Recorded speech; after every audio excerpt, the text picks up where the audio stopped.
USMCA라는 것은 미국에서 부품을 제조해서 부품을 관세 없이 멕시코에 보내면 멕시코에서 저임금으로 제품을 조립한 다음에 관세 없이 미국으로 수출하는 겁니다. 그러면 결국 멕시코에서 제품을 생산한다는 것은 미국 기업이 이익이자 미국 소비자의 이익입니다. 또한 트럼프 행정부의 가장 큰 기조는 굉장히 트럼프가 중구난방하는 것 같지만 두 가지는 확실합니다. 첫 번째는 미국의 눈앞에 보이는 이익, 두 번째는 중국 전제. 방법은 그거밖에 없어요. 중국을 제재할 방법은 원산지 규정을 강화하고 미국산 부품 사용 비율을 더 높이려고 하겠죠.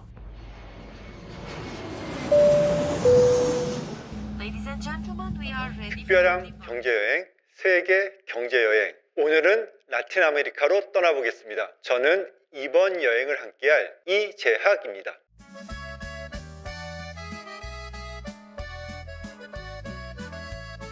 그 4월 1일에 발표한 상호관세, 트럼프 행정부의 상호관세에 따르면 일단은 캐나다와 멕시코가 제외가 됐습니다. 니어쇼링 효과로 멕시코 경제가 호황을 누렸었는데 앞으로 멕시코 경제가 호황을 누릴지 말지는 니어쇼링 효과가 지속이 될지 또한 USMCA가 그대로 존속이 될지 미국이 과연 트럼프의 말대로 멕시코 제품에 상호관세를 매길지에 달려있다고 봅니다. 근데 사실 트럼프가 예측할 수 없는 사람이라서 어떤 입장을 취할지는 모르지만 한 가지 확실한 것은 트럼프는 철저한 기업입니다. 주판안을 띄어서 미국의 가장 이익이 되는 방향으로 움직일 텐데요. 두 가지입니다. 첫 번째는 트럼프가 그 표를 의식해서 러스트벨트 지역의 블루칼러 계층과 백인 보수층을 향한 메시지가 하나 있고요. 두 번째는 미국인 전체 소비자를 대상으로 하는 메시지가 하나 있는데요.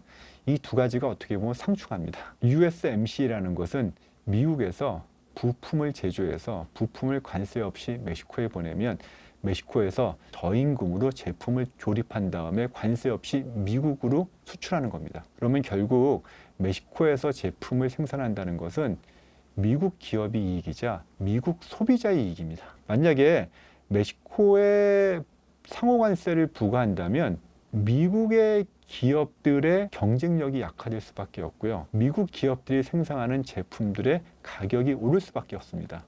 또한 미국 기업들이 자신들의 제품을 미국에서 생산하고 멕시코에서 생산하지 않는다면 이건 필연적으로 상품 가격이 오를 수밖에 없고 상품 가격이 오르는 것은 소비자들의 구매력을 떨어뜨릴 수밖에 없고 결국은 장기적인 관점에서는 미국 경제에도 악영향을 줄 수밖에 없습니다.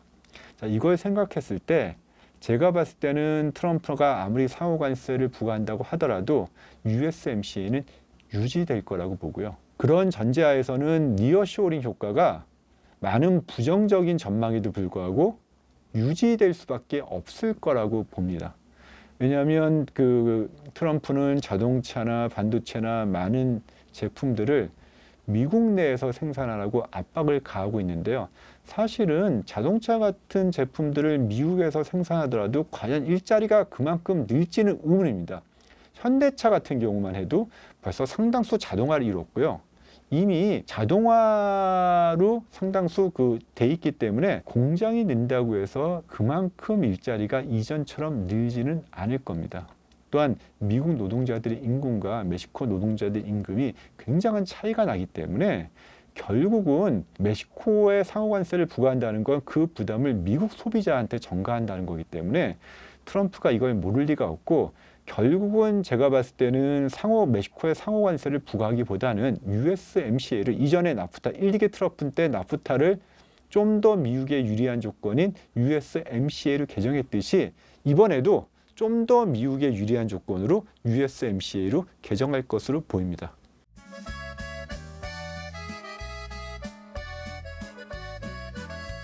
사실은 중국의 대멕시코 투자가 굉장히 증가하고 있고요. 이미 바이든 행정부 때도 사실은 여기에 대해서 제재를 가하려고 했습니다. 근데 사실 현실적으로 제재를 가할 방법이 마땅치가 않습니다.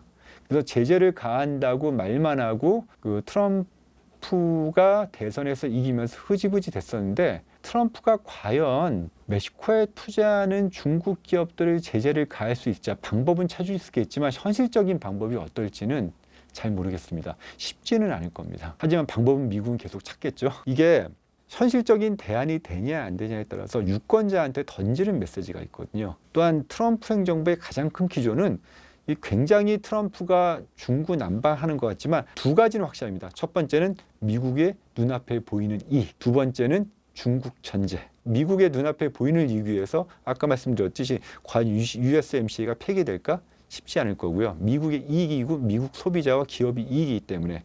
두 번째는 중국 정제인데요.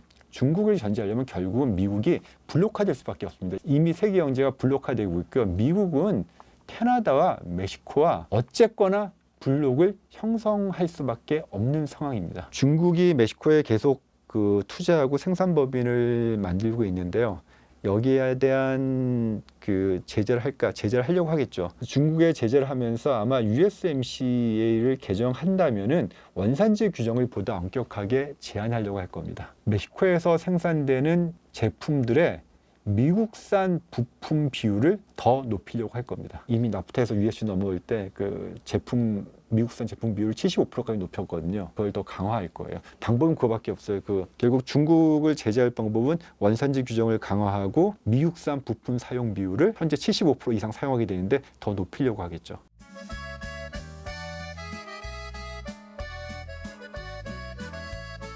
당연히 우려를 해야 되고요. 가장 큰 리스크 중에 하나입니다. 멕시코를 포함한 라틴 아메리카 국가들이 굉장히 인프라가 부족하고요. 사회 안정망이 굉장히 부족합니다. 어느 정도이냐면 멕시코 중부 깨레따로에 삼성전자의 백색 가전 공장이 들어가 있습니다.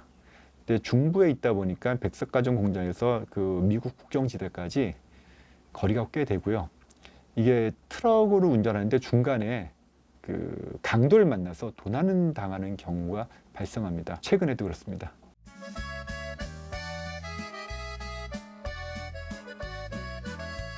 마약 카르텔은 사실은 2000년대 초반 중반까지만 해도 라틴 아메리카에서 가장 안전한 국가는 멕시코였습니다. 제가 2000년대 초반 중반까지 콜롬비아나 에콰도르 같은 나라에 여행할 때 밤에 혼자 돌아다니지 않았고 멕시코 시티에서는 그래도 일부 특정 지역에서는 밤에 혼자 돌아다녀도 이렇게 크게 치안에 대한 불안을 못 느꼈는데 2000년대 중반 이후에 상황이 바뀝니다.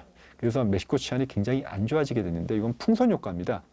1990년대 부시 대통령 때 미국이 콜롬비아의 마약 카르텔을 퇴치하면서 이 카르텔이 풍선 효과로 멕시코로 넘어오게 됐고요. 이러면서 2000년대 중반부터 멕시코가 콜롬비아를 대신해서 미국에 마약을 공급하는 마약 공급 카르텔 중심지가 되면서 치안이 굉장히 불안해졌습니다. 그래서 사실은 시카리오라는 이렇게 마약 영화를 보면은 멕시코와 미국의 국경 지대인 시우다데 후아레스라는 지역이 있는데 제가 유학할 때 뉴멕시코주에서 유학했기 때문에 주말이면 수시로 차를 갖고 이쪽으로 놀러 가고 책도 사러 가고 했었는데 굉장히 안전한 지역이었거든요. 지금은 굉장히 치안이 불안한 지역이었고 영화의 소재가 될 정도로 치안이 불안해졌고요. 2000년대 중반까지 멕시코는 그렇지 않았습니다. 풍선 효과였고요. 그래서 오늘날 멕시코가 치안이 불안하게 된 이유는 콜롬비아 마약 단속에 대한 풍선 효과로 마약 카르텔이 멕시코에 집중되면서 이때부터 치안 문제가 발생하기 시작했습니다.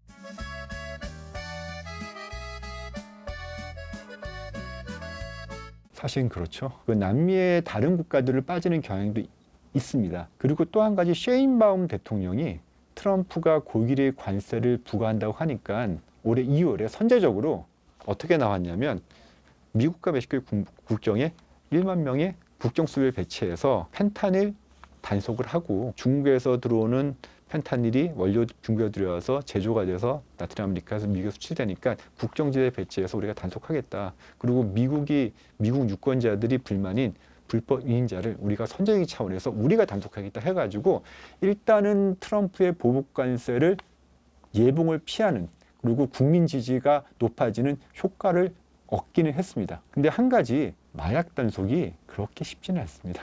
지금은 또 가장 큰 문제가 그전은 코카인의 문제였거든요. 이제는 중국에서 수입되는 펜타닐이 문제이기 때문에 또 마약 시장의 판도가 또 바뀌고 있습니다. 또한 펜타닐 같은 경우에는 굉장히 점조직으로 이루어졌습니다.